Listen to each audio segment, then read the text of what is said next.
Hey guys, this is Warhawk Beyond 2040 and welcome to the final edition of the Legends of Tomorrow Season 5 review series, and today I'm going to be talking about episode 14, which is the season finale, and it's called Swan Thong. Oh my god, have to try and say that a few times without laughing. Not easy, I know, but the season finale for season 5 was a bit stupid, had a couple of ups and downs, but by and large I thought this was a pretty decent episode, and it sets up a very epic season 6 in a very big way, especially with the way this episode ended, and we was even treated to a cameo from Cisco himself. Not the Flash character, the singer.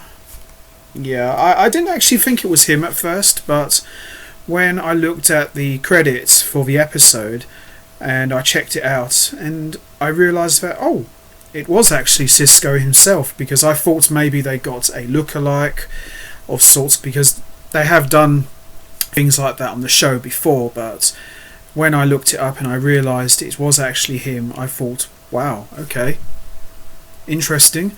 Certainly takes me back to college, secondary school days.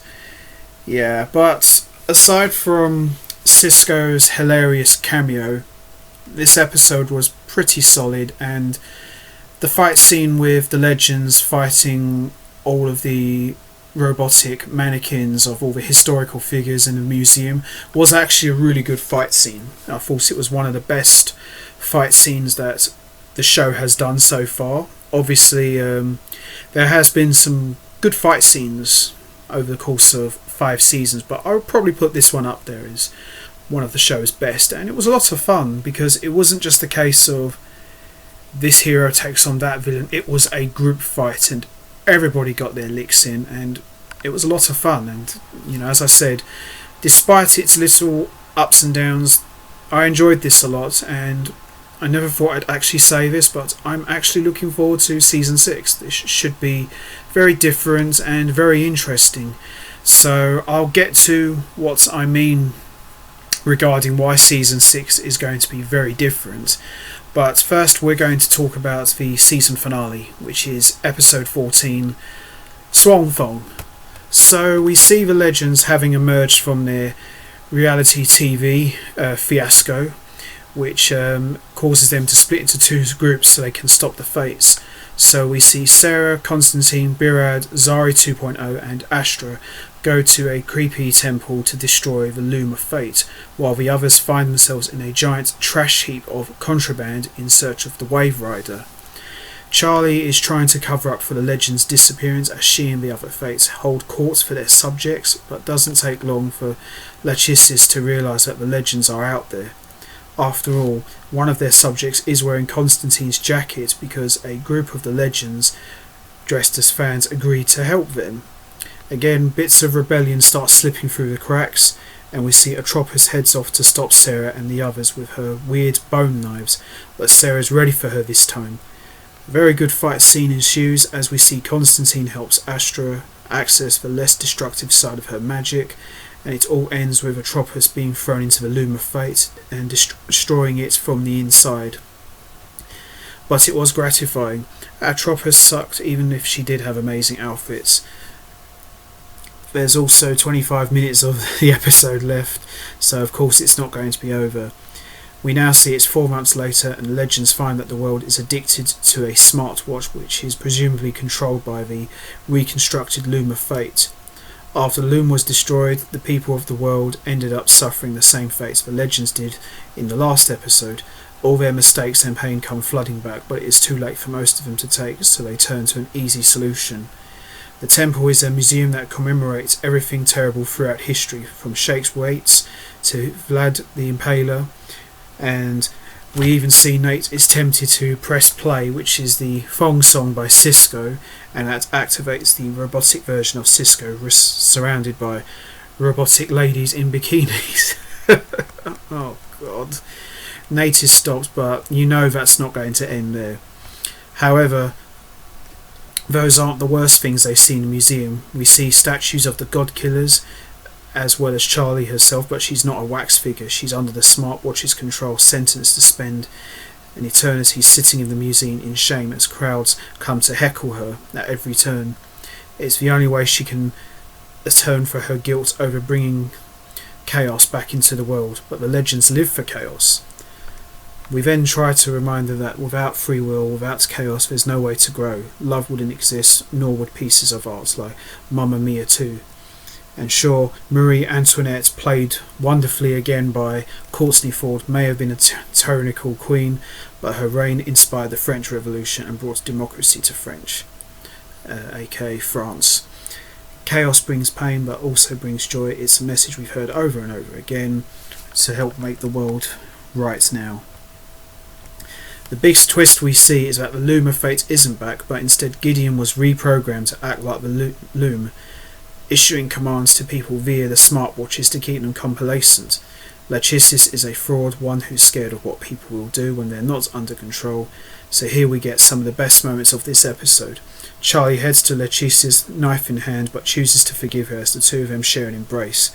It was Charlie's labyrinth, you have no power over me moment where she chooses empathy instead of revenge. Good for Charlie. Before Lachesis and Charlie make their amends, we get one of the most funny and most epic fight scenes in Legends of Tomorrow, where we see most of the encore wax figures in the museum were actually the real deal, kept on hand in case of emergencies, and the legends prepare to fight against the encores, and Nate does what we all knew he was going to do and switches on Cisco's Thong song, and we see a robotic Cisco start singing in the background. Now, I actually, as I said at the beginning, wasn't entirely sure if it was Cisco himself, but I looked up the credits and it was actually him, so I don't know how they got him to cameo in this episode, but good job, I must say. So we see the legends arm themselves with the worst gadgets in history, using pogo sticks and shake weights to bash history's biggest villains in the face. Museum displays are destroyed, characters flung across the room. Constantine does magic tricks where he flings himself through dimensions to make one encore stab another one. Pretty cool, I must say. Meanwhile, Nate decides to rock out with Robot Cisco and does a Jumanji dance that will make Welcome to the Jungle very proud. Eventually, the world is saved and the legends celebrate by going back to where it all started. Charlie reunites with her band The Smell that had been killed in the previous episode, and they perform a punk cover version of Mr. Parker's Cul-de-sac while the legends mosh, showing that everything truly has come full circle. But little do they know, it's not the happy ending for everyone. It's discovered that Birod is at risk of dying if both Zaris continue to coexist in the same timeline. So original Zari chooses to return to the totem, sharing a tearful goodbye with Nate. In addition, Charlie chooses to stay with the Smell and forge her own path. And as the legends are leaving, we see a beam of light from the sky beams Sarah out of sight as she is abducted, while the legends are oblivious to what's just happened. And that pretty much wraps up a very interesting way to end Season 5 and a very interesting finale. As I said, overall, had a couple of little ups and downs, but by and large this was actually a pretty good episode.